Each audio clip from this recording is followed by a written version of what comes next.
हिंदू राष्ट्र हुआ करते थे ये 13 देश, लेकिन आज हिंदू धर्म का यहाँ नामो निशान नहीं है। इसीलिए लोगों को जागरूक करने के लिए इस वीडियो को पूरा देखें और शेयर जरूर करें।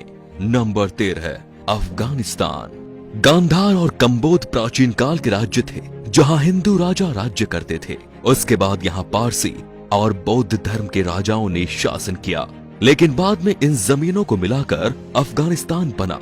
इस देश ने अपना राष्ट्र धर्म इस्लाम बना लिया और अफगानिस्तान में आज तक लोग कभी खुश नहीं रह पाए हैं। नंबर 12 है पाकिस्तान।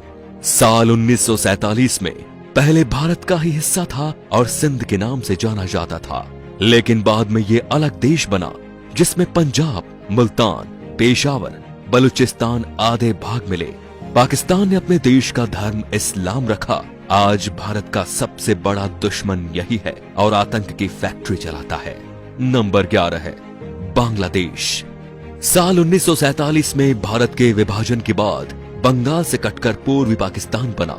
1949 में आवामी लीग की स्थापना हुई। इसका उद्देश्य पूर्वी पाकिस्तान को संयुक्ता दिलाना था। 1971 शेख मुजीब और अवामी लीग ने 26 मार्च को स्वतंत्रता की घोषणा कर दी और नए देश का नाम रखा बांग्लादेश। नंबर 10, नेपाल। आज नेपाल एक स्वतंत्र राष्ट्र है। कुछ साल पहले यहाँ हिंदू राष्ट्र हुआ करता था, लेकिन ये भी एक सेक्युलर राष्ट्र घोषित हो गया। प्राचीन भारतवर्ष में नेपाल भारत का ही अखंड भाग था, जिसे देवघर कहा जाता था। इसी देश में भगवान श्री राम की पत्नी सीता, जिनका जन्म स्थल मिथिला में स्थित है। नंबर 9, भूटान। प्राकृतिक सुंदरता से भरपूर भूटान भी कभी भारतीय महाजनपदों के अंतर्गत एक जनपद था और अखंड भारतवर्ष का हिस्सा था। भूटान संस्कृत के शब्द भूतान से बना शब्द है। नंबर 8, तिब्बत। तिब्बत को ट्राइविस्टम कहा जाता था, जहां ऋषिका और तुषाराम नामक राज्य थे। आज चीन द्वारा कब्जा किया हुआ ये देश भी भारतवर्ष का अभिन्न अंग था।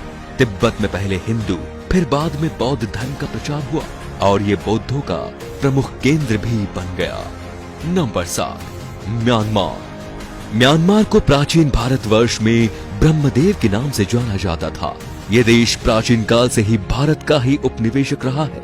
हालांकि मुस्लिम शासन काल में म्यांमार शेष भारत से कटा रहा और यहाँ पर स्वतंत्र राज्य सत्ताएं कायम हो गई। नंबर 6, श्रीलंका।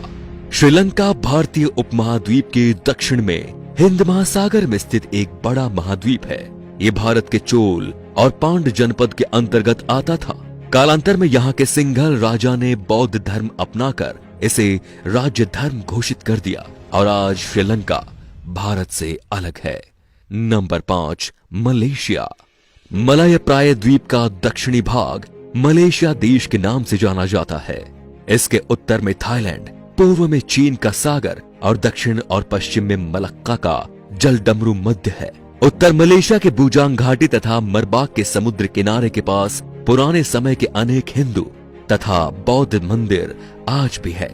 मलेशिया अंग्रेजों के गुलामी से 1957 में मुक्त हुआ। वहां पहाड़ी पर बटुकेश्वर का मंदिर है, जिसे बातू गुफा मंदिर कहते हैं। पहाड़ी पर कुछ प्राचीन गुफाएं भी हैं। आपको बता दें कि मलेशिया फिलहाल एक मुस्लिम राष्ट्र है। Number 4, Singapore. प्राचीन काल में भारत के इस हिस्से का नाम सिंहपुर था, जो आज सिंगापुर हो गया है। बाद में 9 अगस्त 1965 को अंग्रेजों ने सिंगापुर को स्वतंत्र और एक गणतंत्र देश बना दिया। Number 3, Thailand. हमें भले ही घूमने के लिए कहीं जाना हो तो थाईलैंड का नाम दिमाग में आता है, लेकिन ये बहुत ही कम लोग जानते हैं कि थाईलैंड का प्राचीन भारतीय नाम श्याम देश है। प्राचीन काल में यहाँ हिंदू और बौद्ध धर्म और संस्कृति का एक साथ प्रचलन था, लेकिन अब ये एक बौद्ध राष्ट्र है। खैरात के दक्षिण पूर्व में कंबोडिया की सीमा के पास उत्तर में लगभग 40 किलोमीटर की दूरी पर यूरीराम प्रांत में प्रशांत फनाम रंग नामक सुंदर मंदिर है। Number 2, Cambodia. पौराणिक काल का कंबोज देश, कल का कंपूचिया और आज का कंबोडिया पहले हिंदू रहा और फिर बौद्ध हो गया। विश्व का सबसे बड़ा हिंदू मंदिर परिसर तथा विश्व का सबसे बड़ा धार्मिक स्मारक कंबोडिया में स्थित है। यह कंबोडिया के अंकोर में है, जिसका पुराना नाम यशोधरपुर है।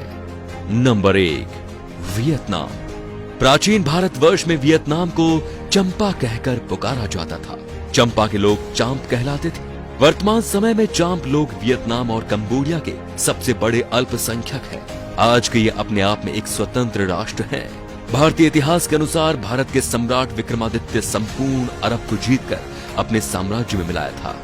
भारत में आज जिस तरह लोग जात पात में बट रहे हैं, उससे हमारे देश को खतरा है, क्योंकि हमारे देश पर राष्ट्र विरोधी ताकतों की बुरी नजर है और वे हमें आपस में लड़ा रही हैं। इनसे सावधान रहना सीखें, नहीं तो हमें आज नहीं तो कल और कल नहीं तो परसों पछतावा तो होना ही है। तो दोस्तों, इस वीडियो को आग की तरह फैला दीजिए ताकि पूरा हिंदुस्तान सावधान हो जाए। Thank you.